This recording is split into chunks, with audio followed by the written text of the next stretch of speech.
ఇది ఫ్రెండ్స్ చదువు వైద్యం మీద డిస్కషన్ నా ఊపర్ కస్టమర్లతోటి. చాలామంది ఫ్రీగా ఉంటే బాగుంటుంది అని అంటారు.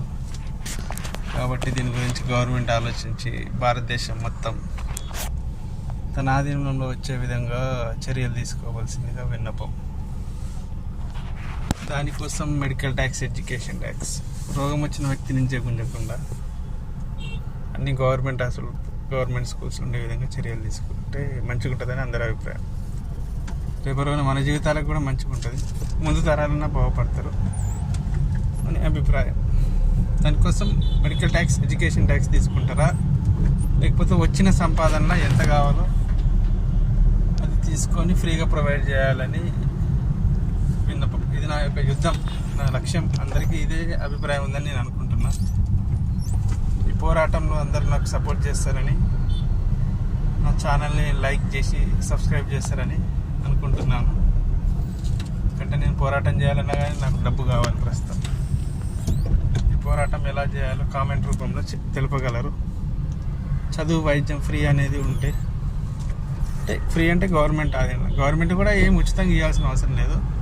ట్యాక్స్ తీసుకుంటే న్యాయంగా ఉంటుంది. ఫండ్స్ కావాలి కదా గవర్నమెంట్కి కూడా, అది అందరు కట్టడానికి రెడీగా ఉన్నారు. వైద్యం అనేది ఎలా ఉండాలంటే మనం పోయిన ఎమ్మటే ట్రీట్మెంట్ చేసి పంపించాలి. ప్రైవేట్ వ్యవస్థ రద్దు చేస్తేనే ఇది సాధ్యపడుతుంది. ఎందుకంటే ఈరోజు తెలియంది కాదు గవర్నమెంట్ హాస్పిటల్లో కూడా, అంటే అది అనుకుంటున్నా, చాలా మటుకు పేపర్లలో నేను కూడా చూస్తా, అది నిజమో కాదో తెలియదు. బయట డయాగ్నోస్టిక్లకు రాయడము, బయట ట్యాబ్లెట్లు తెచ్చుకోమని చెప్పడము, మిషన్లు సరిగా లేవని, ఎవరిని అడగలేము కదా మనం అప్పటికప్పుడు. అప్పుడు మొత్తం ఉచితంగా ఉన్నది అనుకోరు, మనతో అంటే ఇప్పుడు ఒక ఆటో నడిపే వాళ్ళైనా కూలీలైనా మనతో పాటు కూడా వాళ్ళందరూ రావాల్సి వస్తుంది. బిగ్ షాట్స్, పెద్ద పెద్ద వాళ్ళు, ఫిలిం యాక్టర్స్, బిజినెస్ మ్యాన్లు, ఎమ్మెల్యేలు, మినిస్టర్లు అందరూ వస్తారు. కాబట్టి అప్పుడు హాస్పిటల్ నీట్గా ఉంటుంది. ప్రైవేట్ వ్యవస్థనే ఉండదు కదా అప్పుడు మన దేశంలో. అసలు గవర్నమెంట్ హాస్పిటల్ నీట్గా ఉంచుతారు. మిషన్లు కానీ అవి కానీ, ట్రీట్మెంట్ అనేది కూడా న్యాయంగా ఉంటుంది అని అభిప్రాయం. స్కూల్స్, హాస్పిటల్స్ పెద్ద టాస్క్ ఇప్పుడు మనకి ఉన్న పరిస్థితులలో. ఈ రెండు ఫ్రీగా ఉంటుంది. మన దేశమైనా ఏ దేశమైనా అభివృద్ధి జరుగుతుంది. మన దేశం మిగతా దేశాలకు ఆదర్శంగా నిలవాలన్నా కానీ ఈ రెండు వ్యవస్థలు గవర్నమెంట్ తన ఆధీనంలో తీసుకొని